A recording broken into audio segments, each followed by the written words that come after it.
Hi all, in this class we can see some problems related to channel capacity. So we can see what is our first question. Our first question is a Gaussian channel has a 10 megahertz bandwidth and a two-sided noise power spectral density eta by 2 of 10 raised to minus 14 watt per hertz.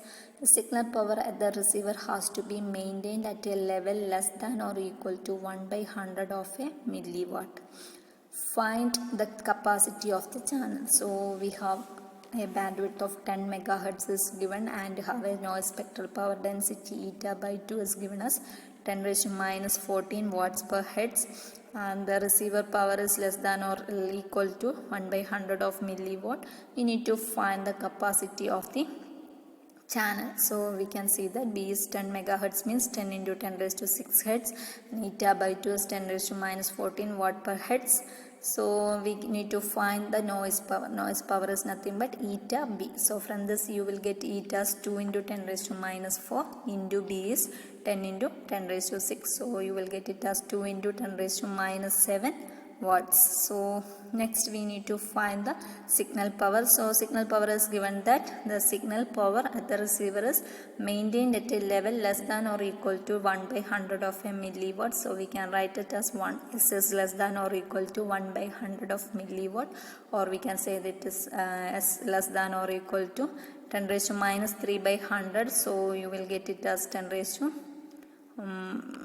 in milliwatt you will get it as 10 raised to minus milliwatt, or we can say that in watt we will get it as 10 raised to minus 5 watts.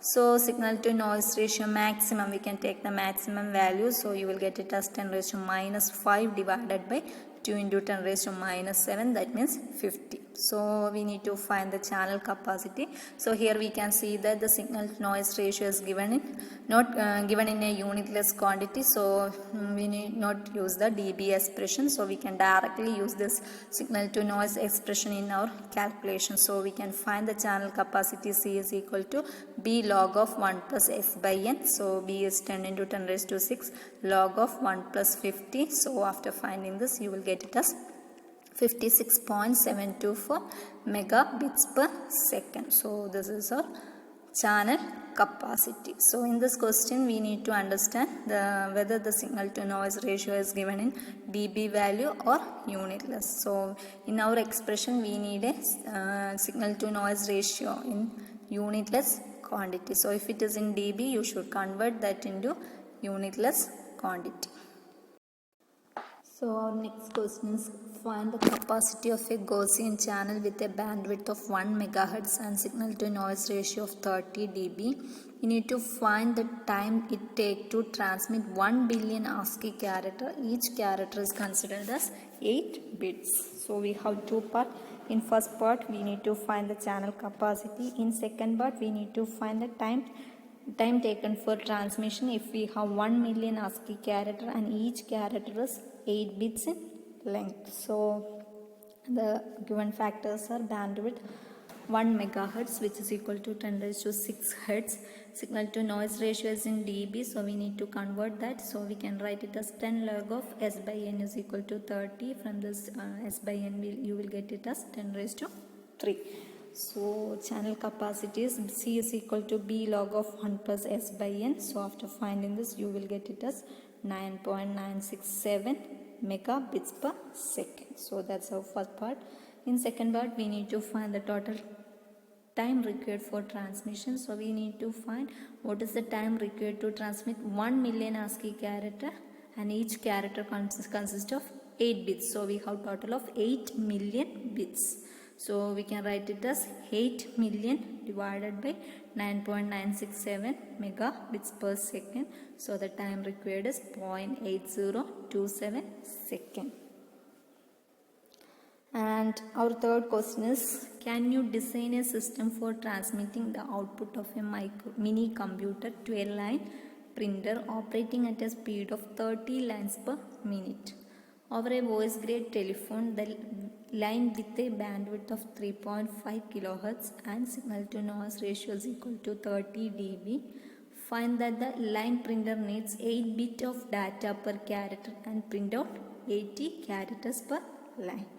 So here we have the printer is operating at a speed of 30 lines per minute. That means symbol rate is 30 lines per minute, and the bandwidth is given as 3.5 kilohertz, signal to noise ratio in 30 dB, and finally it's given as printer need 8 bits of data per character and print out 80 characters per line. That means the entropy of the printer is 8 into 80. So we can see whether this design is possible or not.